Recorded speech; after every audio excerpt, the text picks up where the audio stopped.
This message is not for everyone. But if you're tired, broken, or on the edge, you need to hear this right now. I know what it feels like to wake up and not recognize your own life. You look in the mirror and think, what happened to me? You're tired. Not just physically. No, that's the easy part. You're tired in your soul. The kind of tired sleep can't fix. Some days, you can't even get out of bed. You lie there, staring at the ceiling, whispering to yourself, I'm done. I can't take this anymore. You scroll mindlessly through your phone, wasting hours. Your dreams? Fading. Your fire? Gone. And nobody sees it. Nobody hears the silent scream you carry in your chest. You go through the motions, but you feel dead inside. You feel lazy, hopeless, like a failure. And worse, you hate yourself for it. Every second of inaction digs the hole deeper. But listen to me. You're not broken. You're not weak. You are human, and right now, you are in a battle. A battle that no one else can fight for you. A battle between the life you're living and the one you know deep down you were meant for. And I know this because I was there. Stuck in the same loop. Giving up every night and swearing I'd change every morning. I told myself, maybe I'm not good enough. Maybe this is just my life. But then something happened. It wasn't dramatic. It wasn't some big sign from the universe. It was one moment. A moment where I finally looked myself in the eye and said, this is not how my story ends. And that's when everything changed. Have you ever felt like you were alive, but not really living? Breathing, moving, functioning, but inside, you're numb. Your heart beats, but your soul feels heavy. You're surrounded by people, but still feel completely alone. Life is full of these moments. Moments when we feel dead inside while breathing on the outside. And here's the truth nobody talks about. It's not because you're lazy. It's not because you're weak. It's because somewhere along the way, you lost your fire. The fire that once made you dream big. The fire that gave you energy before the world taught you to be realistic. And that fire didn't die. It's buried. Buried under expectations, failures, rejections, heartbreaks, responsibilities, and the quiet voice in your head that whispers, why even try? But this video, this moment, isn't about hype. Motivation is not hype. Motivation isn't a 5-minute energy boost that disappears when life punches you in the face again. Real motivation is about reclamation. Reclaiming your identity. Reclaiming your inner fire. Reclaiming your belief that you still matter. Because you do. What you're about to hear in this video is not just noise. It's a wake-up call. A deep reminder of the truth you buried inside you. You'll hear real stories. Stories of people who hit rock bottom, but didn't stay there. Stories of those who had every reason to quit, but didn't. Not because they were superhuman, but because they made one decision to fight back. You'll be given tools to shift your mindset. Not fluffy quotes, but real mental reprogramming techniques that push you to stop reacting and start responding with power. Ways to silence that inner critic and replace it with a warrior's voice. And above all, you'll be given the permission to rise. Permission to stop hiding your pain. Permission to stop settling for a half-lived life. Permission to step into the version of yourself that you were always meant to be. This is not just a video. It's a moment. A mirror. A challenge. Because when you finish this, if you truly listen, You won't walk away with just a dose of motivation. You will walk away unstoppable. So if you're ready, not just to be inspired, but to finally take your life back, then let's begin. I was 24. No job. No degree. No direction. Just a backpack full of rejection letters and a mind full of what ifs. I had dropped out of college during my final year. Not because I was lazy, but because life had become too heavy. My dad got sick, my part-time job couldn't cover the bills, and the dreams I once held started to feel like cruel jokes. I tried. I really did. I showed up to interviews with a fake smile, only to be told, "We'll get back to you." I applied for internships that never responded. I sat in my room most days, staring at the ceiling, asking myself, "Is this all there is?" Eventually, I stopped trying. I stopped hoping. And then one day, I stopped caring. That's when I decided to take a hike. Not a metaphorical one, a real one. I packed some snacks, a bottle of water, and left early in the morning. No destination. No plan. I just needed to escape. Maybe nature would clear the fog. Maybe silence would help me hear something. Hours passed as I climbed the trail, winding through trees and over rocks. The sun dipped lower. The sky turned orange. And so did my thoughts, burning, fading, restless. I reached a ridge where the view opened up. You could see the entire valley below, lights starting to blink on like stars. And in that moment, standing there alone, I thought about taking one more step forward. Just one. It wasn't that I wanted to die. I just didn't see the point in living like this. I felt invisible. Useless. Like a glitch in a system that had no place for me. But then I saw it. Etched into the face of a nearby rock, barely visible in the fading light. "If you're reading this, you were meant to survive." I froze. My eyes locked on those words like they were fire. It wasn't fancy. It wasn't poetic. But it hit me harder than any speech or quote ever had. It was like someone had reached across time and space to tell me, "Not yet. You still have something to do." I sat down. I cried. Not because I was weak, but because for the first time in months, I felt something. A spark. That night changed everything. No, I didn't wake up the next day with a dream job or a degree. But I woke up alive. I started running again, literally and figuratively. I got therapy. I applied for a coding boot camp. I reached out to old mentors. 6 months later, I landed my first freelance gig. A year later, I built my own app. And now, I mentor students who feel exactly like I once did, stuck, scared, and tired of pretending to be okay. But I never forget that rock, that message, that one sign that kept me here. Sometimes, the smallest thing, a word, a look, a moment, can reignite your entire world. You just have to be willing to keep walking long enough to find it. 3 years ago, Michael was sleeping in the back seat of a 2003 Honda Civic. Driver's license expired. Phone disconnected. Bank account empty. No wife. No job. No one checking in.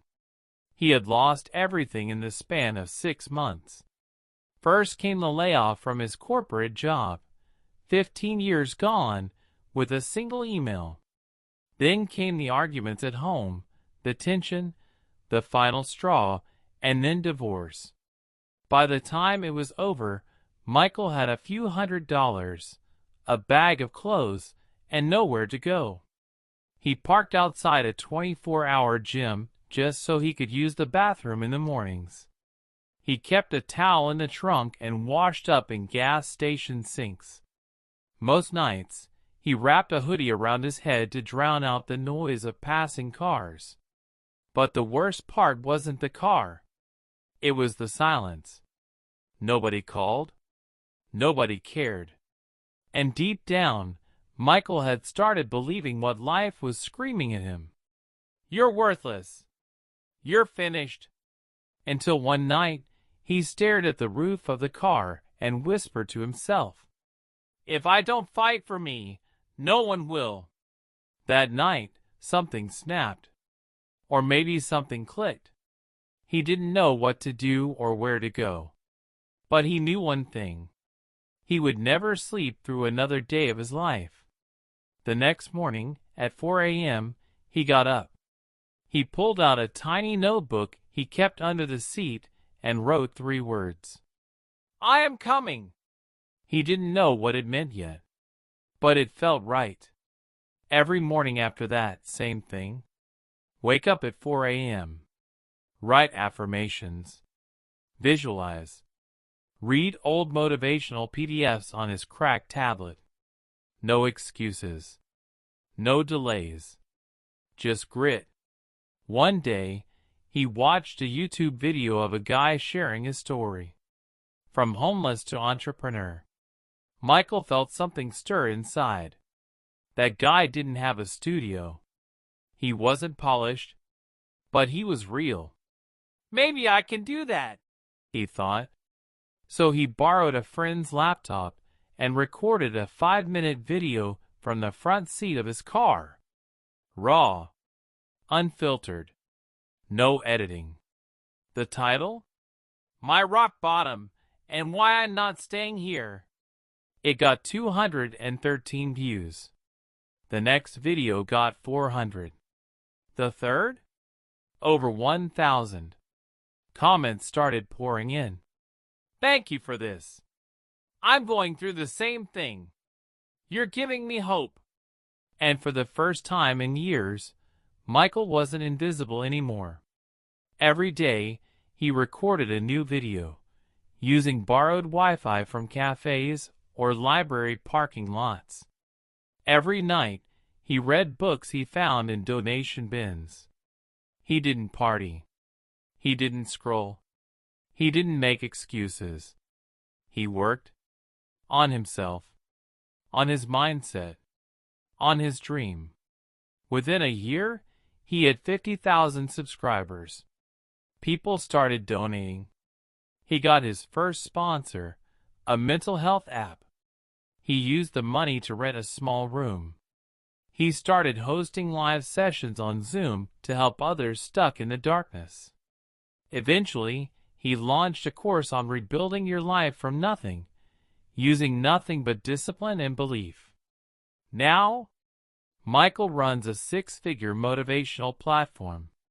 He speaks at shelters, visits high schools, shares his story across the world.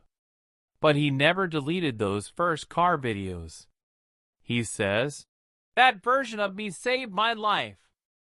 I owe him everything. So what's the lesson? You don't need a fancy setup. You don't need permission. You just need a moment of clarity, followed by ruthless consistency. Michael's story isn't about luck. It's about decision. He chose to fight, at rock bottom, when no one was watching. You don't get what you wish for. You get what you show up for. Every single day. Maya sat on the bathroom floor, the cold tile against her skin feeling like the only thing that was real. Her hands were trembling, and her makeup was smeared from the tears that had spilled down her face for what felt like hours. She wasn't just crying, she was breaking. Again. Another toxic relationship. Another failed attempt at quitting the addiction that had been her crutch for far too long. The pattern was so familiar now, it almost felt like home. She was 33 years old. and she was exhausted. Exhausted from trying to please everyone but herself. Exhausted from pretending she had it all together when inside, she was falling apart. But this time, something inside her snapped. She looked at her reflection in the mirror. Her face was red from crying, her eyes puffy. She barely recognized the person staring back at her. And for the first time in years, a single thought surged through her mind. I deserve better. The words hit her like a punch to the gut. I deserve better? Was that even possible? For years, Maya had convinced herself that she wasn't worthy of anything more than the mess she was living. She had been raised to believe that love meant sacrifice. That happiness was for other people, not her. But right now, staring at herself in the mirror, she wasn't asking for anyone else's approval. She wasn't waiting for a knight in shining armor. She was asking herself for the first time, what if I deserve to be free? Maya stood up, wiped her tears away, and walked out of the bathroom with a sense of purpose she hadn't felt in years. The next day, she made a phone call to a therapist, a woman who specialized in codependency and trauma recovery. It wasn't easy. It wasn't glamorous. It was one of the hardest things she'd ever done. But it was the beginning of her journey. For the next few months, Maya dove into therapy. She faced her demons, the ones that had been festering in the dark corners of her mind. She learned how to set boundaries, how to say no without feeling guilty, how to stop seeking validation from people who only took from her. She started creating space for herself. She took up yoga. She started journaling. She joined a support group where other women shared their struggles and their victories. Maya began to realize that all the love she had been desperately seeking outside of herself had always been available within her. She wasn't broken. She was healing. But the true turning point came one afternoon, about a year into her journey. Maya was walking down the street when she passed a young woman, clearly in distress. The woman looked like she was about to break, much like Maya had been not long ago. Maya stopped in her tracks. Something inside her told her to speak up, to offer something, even if it was just a few words of comfort. She walked up to the woman, put a hand on her shoulder, and said, "You don't have to go through this alone. I've been there, and I'm proof that you can heal." The woman broke down in her arms, and for the first time, Maya realized that her own journey wasn't just for her. It was meant to be shared. She wasn't just healing for herself. She was healing to help others. Maya went on to become a life coach, specializing in helping women break free from toxic relationships and destructive patterns. She used her own story as a testament to what was possible when you finally face yourself honestly and take responsibility for your own happiness.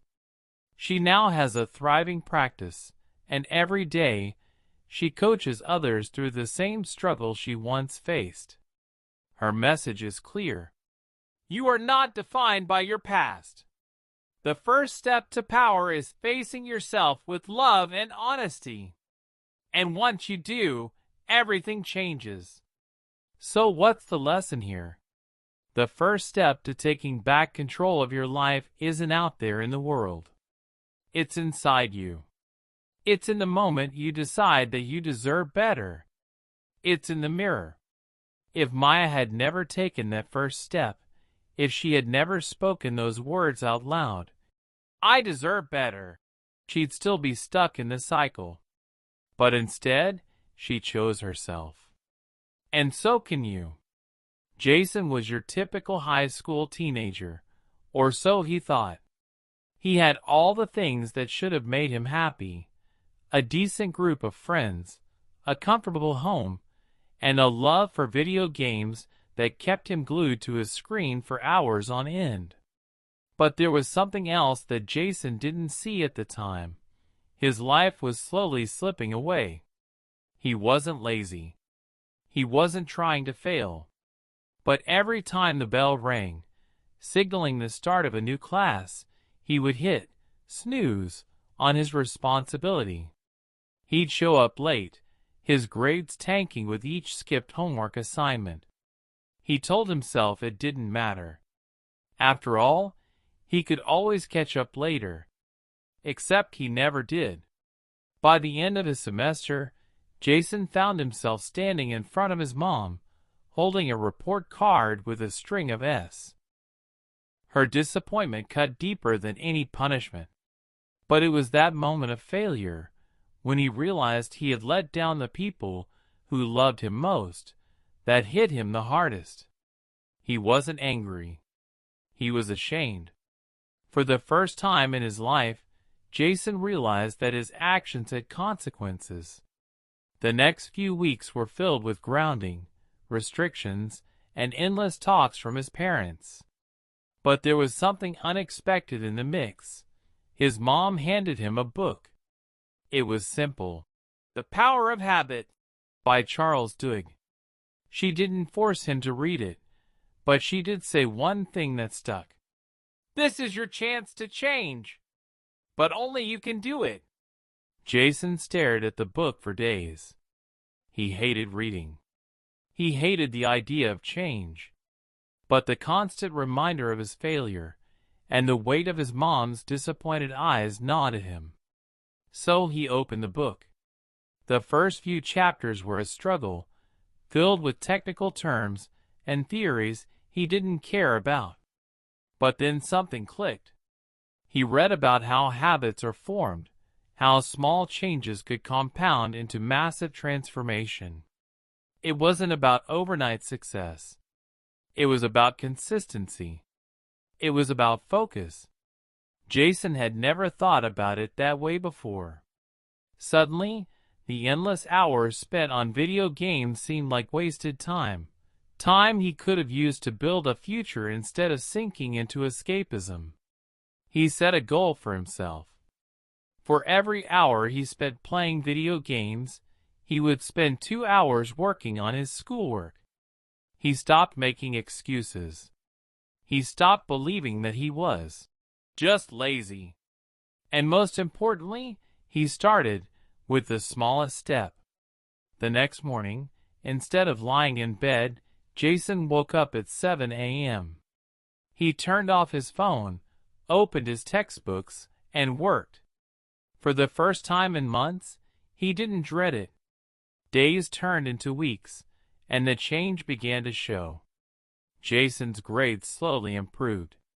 He started understanding his subjects more. His friends noticed the change, too. He wasn't just the guy who always bailed out of plans. He became someone who was present, who actually cared about his future. But the real breakthrough came when Jason started studying smarter. He began applying techniques from the book, using focused study sessions, organizing his tasks, and prioritizing what truly mattered. He didn't just want to pass. He wanted to be the best. By the end of the year, Jason was no longer at the bottom of his class. In fact, he was at the top. The guy who had failed miserably now had the highest grades in his school. But the story didn't stop there. Jason realized that his journey wasn't just about school anymore. It was about creating something.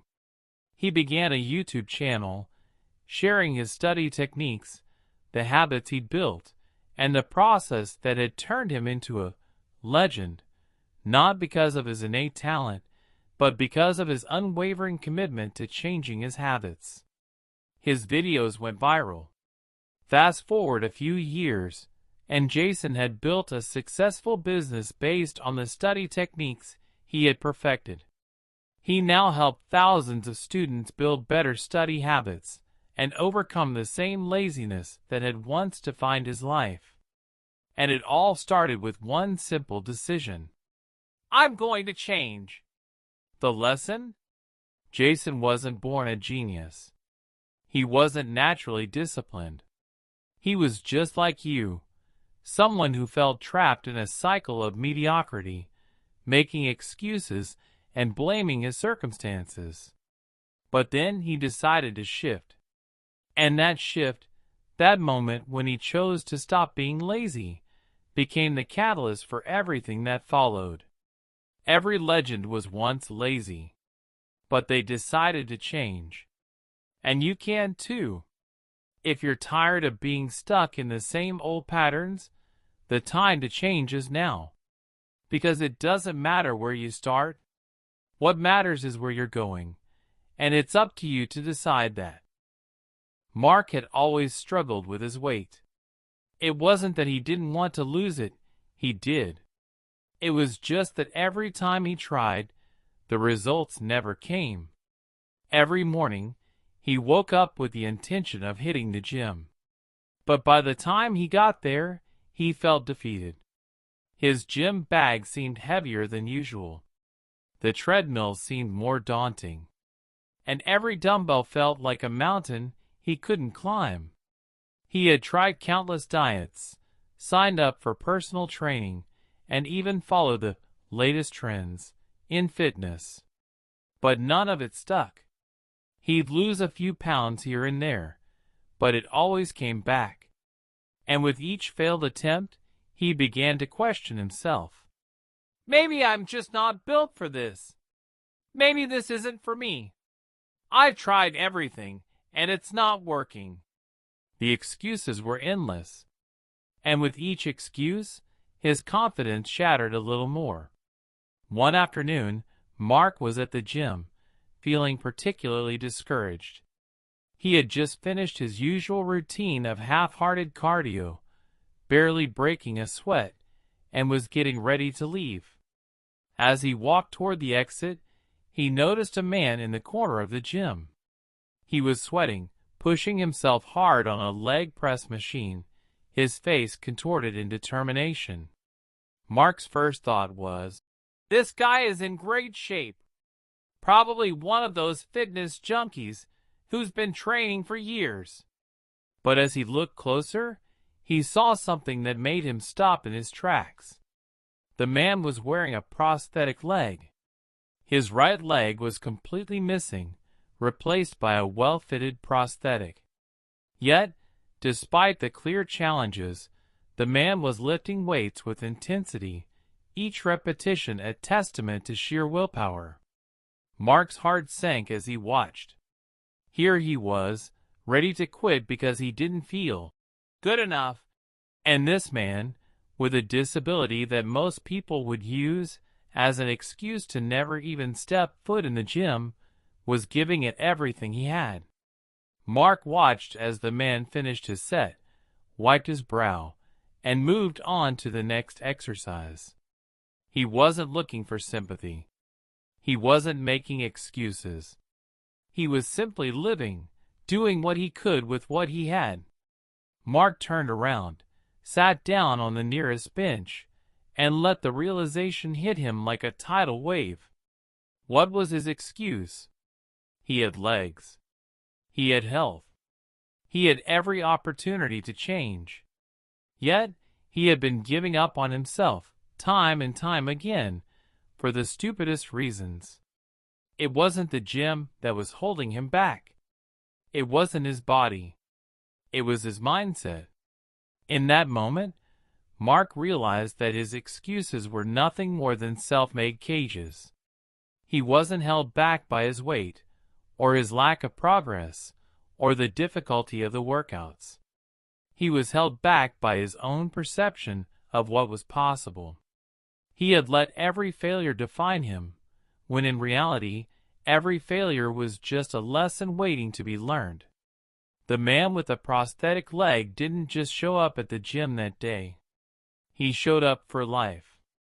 He was doing 10x more with 10x less. And that was the wake-up call Mark needed. He went home that day and thought long and hard. He didn't sign up for a new diet plan. He didn't book a personal trainer. What he did was make one promise to himself. I'm not going to quit. The next day, Mark got up and went back to the gym. This time, he went with a different attitude. He focused on his goals, even if they were small.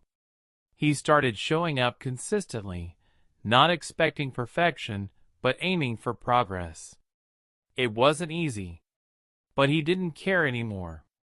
He was no longer comparing himself to the man who had it all together. Instead, he was focused on the man he wanted to become. Weeks went by, and Mark began to notice the changes, not just in his body, but in his mindset. He stopped looking for shortcuts or quick fixes. He embraced the grind. He welcomed the sweat, the struggle, and the discomfort. Because for the first time in a long time, he understood the truth. It's not about what you don't have. It's about what you choose to do with what you do have. And eventually, those small victories turned into big wins. Mark lost weight. He gained strength. But most importantly, he regained something even more precious, his confidence. He was no longer the man who almost quit. He was the man who kept pushing, even when it was hard. The lesson? There's always someone out there doing 10x more with 10x less. They're not waiting for the perfect circumstances. They're not making excuses. They're showing up, doing the work, and refusing to give up. If they can do it, so can you. No more excuses. No more waiting. It's time to show up for your life. Let's get real for a second. Motivation? It fades. We all know that feeling. Waking up with the fire to crush the day, and then, by noon, that fire is just a pile of ash. Why does it happen? Because motivation isn't a sustainable source of power. It's temporary. It's a spark, but sparks don't keep the fire burning. The truth is, motivation can't be the thing that carries you through. It's discipline that gets you through the tough days. Discipline doesn't rely on emotions.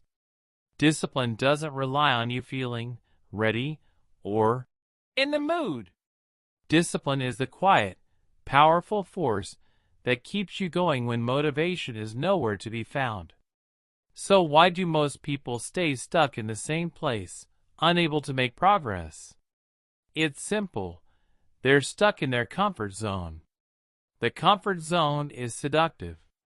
It feels easy. It feels safe. But here's the catch.